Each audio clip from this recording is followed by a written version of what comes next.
Europe 1. Punchline, Laurence Ferrari. On se retrouve dans Punchline sur Europe 1 avec Jeannette Bougrabe, essayiste. Bonsoir Jeannette. Bonsoir. Louis de Ragnel, chef du service politique d'Europe 1. Bonsoir Louis. Bonsoir chère Laurence. Gilles Maintré, bonsoir essayiste, président d'Electis. Bonsoir Merci Laurence. d'être avec nous, on va parler de l'actualité politique. Peut-être d'abord pour revenir sur ces 3 policiers qui ont été remis en liberté cet après-midi dans l'affaire du refus d'obtempérer. Samedi soir à Paris, ouverture de feu sur une voiture qui leur fonçait dessus. Bilan, une passagère morte et le conducteur grièvement blessé. Il a été placé en garde à vue depuis. On va écouter Jean-Luc Mélenchon, puisqu'évidemment la polémique tourne autour de lui. Il a pointé du doigt les policiers très vite en disant la police tue dans notre pays. Et il en a aujourd'hui rajouté un petit peu sur le thème de l'État. L'État français qui s'effondre à travers sa police, mais pas seulement. Écoutez. L'État s'effondre à travers ses services publics qui ne marchent plus. C'est le cas de l'hôpital, c'est le cas de l'éducation nationale. L'État s'effondre quand sa police, gérée en dépit du bon sens, ne se comporte plus comme une force de gardiennage de la paix, mais comme une force destinée à domestiquer par la contrainte et la violence ceux qui s'y opposent. L'État s'effondre quand le président de la République décide de supprimer la haute fonction publique qui a été la carcasse de l'État dans notre pays. Je pense au statut des préfets. L'État s'effondre quand il faut des semaines pour désigner quelqu'un à la tête du gouvernement et qu'une fois installé, la personne ne fait strictement rien par rapport à la grande crise qui s'annonce cet été, c'est-à-dire la crise de la sécheresse qui impacte la paysannerie, impacte le système de santé. Rien n'est prévu, rien n'est organisé, rien n'est pensé. Voilà, et tout est lié en fait, dans une espèce d'énorme amalgame, Louis de Ragnel. Juste sur le fond, sur les mots de Jean-Luc Mélenchon, qu'il choisit à escient quand il dit la police tue, quand il continue à pointer du doigt les policiers après ce qui se passe. On est à quelques jours des élections, c'est une stratégie électoraliste ? Absolument, et d'ailleurs manifestement ça fonctionne puisque ce matin ça a recommencé. En fait, on aurait pu penser hier ou avant-hier que c'était un dérapage. Eh bien non, il persiste et il signe. Donc ça c'est pour la partie politique. Sur le diagnostic qu'il présente, moi sur ce qu'il dit de l'État, on peut être d'accord avec lui sur certaines choses, et tout n'est pas à jeter. En revanche, sur la police, c'est extrêmement grave. C'est-à-dire qu'on peut comprendre qu'il y a des stratégies de campagne, mais là, c'est gravissime si on parle du fond. Que cherche à faire Jean-Luc Mélenchon ? En fait, il veut attaquer donc l'utilisation d'armes dans le cadre de refus d'obtempérer de la police. Et en fait, ce qu'il attaque derrière, c'est le principe de la légitime défense. Et le principe de légitime défense, il s'applique aux policiers, mais il s'applique aussi à vous, à tous les auditeurs qui nous écoutent. Et donc, c'est gravissime parce que ça suppose, il est en train d'expliquer que lorsque des policiers utilisent leurs armes, en fait, c'est toujours et systématiquement disproportionné, que c'est profondément injuste et que donc mécaniquement, si on s'en tient à l'histoire qui nous concerne, il vaudrait mieux que des délinquants qui foncent sur des policiers dans l'objectif de les tuer, il vaudrait mieux qu'en fait qu'ils soient en liberté et que les policiers n'aient même pas la possibilité de se défendre, ce qui est hallucinant, c'est choquant sur le fond. Et puis grave sur les conséquences pour la sécurité des gens. Enfin, on parle pas là, c'est pas juste de la joute verbale.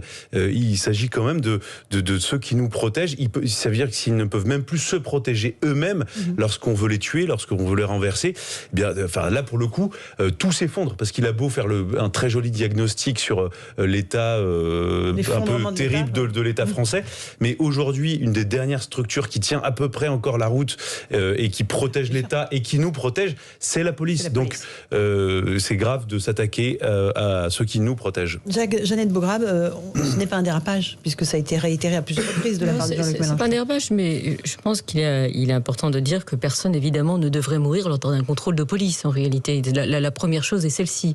Mais la difficulté qu'il y a, c'est que là, on parle de ce cas dramatique, et je pense évidemment à la famille qui a perdu cette jeune fille, c'est qu'il y a aussi des policiers qui meurent dans les cas de refus d'obtempérer. C'est-à-dire qu'apparemment, la vie d'un policier ne vaut pas celle d'une autre personne.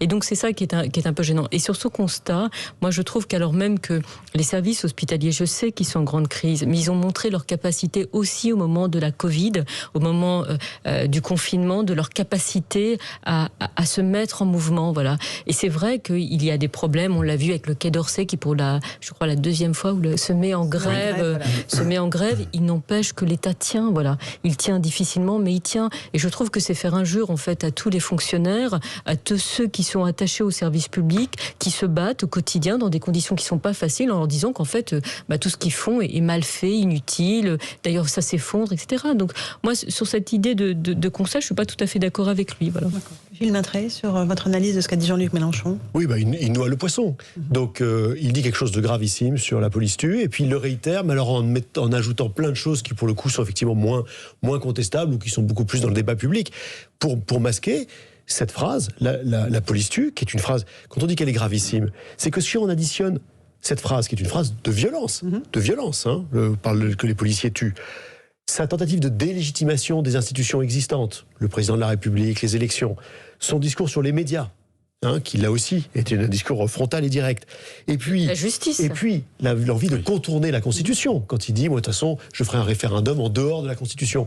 Eh ben, vous savez, quand Bruno Le Maire dit c'est le Chavez gaulois, finalement, ces éléments-là de délégitimation, d'anticonstitutionnalisme, de violence, de haine des médias, oui, effectivement, c'était les ressorts du chavisme. Donc il souffle un vent très mauvais de ce côté-là. D'accord, avec des législatives qui sont dimanche, Louis de Ragnel. Oui, mais attendez, justement, alors pour les législatives, ce qui est intéressant politiquement, c'est à qui ça profite en réalité. Et c'était d'ailleurs un conseiller d'Emmanuel Macron qui me disait ça. En fait, Jean-Luc Mélenchon est un peu l'idiot utile d'Emmanuel Macron. Je trouvais que la phrase était assez forte, assez choquante, assez marquante, pardon. Mais en fait, c'est de facto, je pense, assez juste parce que Emmanuel Macron, ça lui permet d'incarner encore plus le vote utile face au péril rouge, face au danger de Jean-Luc Mélenchon. Je voulais juste rappeler une petite chose. Je sais qu'on l'a beaucoup rappelé, mais c'est quand même le pédigré du chauffeur. Parce que c'est lui qui a décidé de foncer sur les policiers. Et donc c'est lui qui a décidé de mettre en péril la vie des gens qui étaient dans sa voiture. Vous voyez, par rapport à l'inversion aussi des rôles qu'on entend un peu sur les antennes et les plateaux de télévision. Le chauffeur, c'est quand même quelqu'un qui purgeait une peine d'emprisonnement. Il était sous le régime de l'aménagement de peine, donc en semi-liberté. Il est quand même positif à l'alcoolémie, stupéfiant. Il n'a pas de permis de conduire au moment où il est interpellé. 80 mentions au fichier du traitement des antécédents judiciaires. Enfin, je veux bien, moi, tout entendre. C'est lui qui cause ce qui s'est passé ensuite. Il est responsable. C'est le chauffeur, le conducteur qui est responsable de la mort de la jeune femme qui était à ses côtés. Et ce ne sont pas les policiers. Faut quand même rappeler. Attendez, c'était trois policiers à vélo. C'est pas des policiers qui sont en train de s'amuser dans une voiture, en train de se dire tiens, on va s'amuser. Et les 3 policiers, c'est la première fois de leur vie qu'ils ouvrent le feu dans le cadre de leur mission. Les 3 simultanément ont le même réflexe, donc celui sans doute qu'ils ont appris pendant leur formation, d'ouvrir le feu pour se défendre. Et le fait qu'ils ressortent libres pour l'instant, c'est qu'ils étaient a priori dans les règles, dans la condition de légitime défense. Ce qui est très intéressant sur les conditions d'utilisation des armes à feu, il y a 5 configurations. Et sur les 5, il y en a 2 d'entre elles qui peuvent être invoquées dans le cas dont on parle. Les 2, donc c'est la légitime défense, on en a parlé. Et puis il y a un deuxième cas, c'est l'immobilisation d'un véhicule avec, je ne rentre pas dans les détails du code de la sécurité intérieure, sinon on va noyer tout le monde. Mais clairement, dans ce cadre-là de l'immobilisation du véhicule, dans la mesure où en plus, il y avait un défaut de port de ceinture de sécurité, qu'ils ont fait tous les avertissements qu'il fallait pour que la voiture s'arrête, eh bien il y a au moins 2 raisons pour lesquelles ces 3 policiers avaient la raison ou avaient en tout cas la possibilité légitimement et légalement d'ouvrir le feu. Un dernier mot là-dessus, Gilles Maintré. Non, mais je veux rebondir sur cette idée d'être l'idiot utile d'Emmanuel Macron. On voit bien que en créant ce débat, en exagérant sa position, aujourd'hui on vient quand même de sortir le programme économique de la NUP. Et le programme économique de la NUP qui propose 250 milliards d'investissements. Je vais juste donner une comparaison. Le plan de relance européen pour 27 pays, c'était 750 milliards. Donc pas de problème. Et Jean-Luc Mélenchon propose 250. Donc bien sûr, quand on entend aujourd'hui dire que Olivier Grégoire, que le seul opposant c'est Jean-Luc Mélenchon, il est idéal, il est parfait. Parce qu'il est très limite sur tous les sujets régaliens qu'on vient de dire. Il souffle un vent très mauvais et en plus économiquement, il s'est ridiculisé aujourd'hui. Moi je pense pas que ce soit l'idiot utile. Je pense qu'en fait, il incarne aujourd'hui une recomposition du paysage politique et la preuve en est, c'est que la décision du Conseil d'État, qui le considère désormais comme un mouvement, le prouve. Et quand on voit en ce moment la flambée du prix de l'essence, puisqu'on en parlait, c'était dans les échos de ce matin, la question du pouvoir d'achat est cruciale et essentielle. Et le gouvernement tarde quand même à avancer des propositions. On nous annonce un chèque pour les classes les plus modestes. À la rentrée. De là à proposer 250 milliards. Non, mais je suis tout à fait d'accord avec vous, mais vous comprenez bien que quand des gens sont dans la très grande détresse, et on l'a bien vu et avec précisément, ils méritent mieux, et c'est là qu'on dit que c'est l'idiot utile. C'est-à-dire qu'à proposer un programme complètement irréaliste, le du problème concret des gens qui doivent régler leur facture en fin de mois. C'est que pendant la présidentielle, c'était Marine Le Pen qui incarnait cela. Aujourd'hui, le problème, c'est que la droite républicaine n'est pas présente et qu'en réalité, les seuls qui aujourd'hui occupent l'espace médiatique, ce sont eux.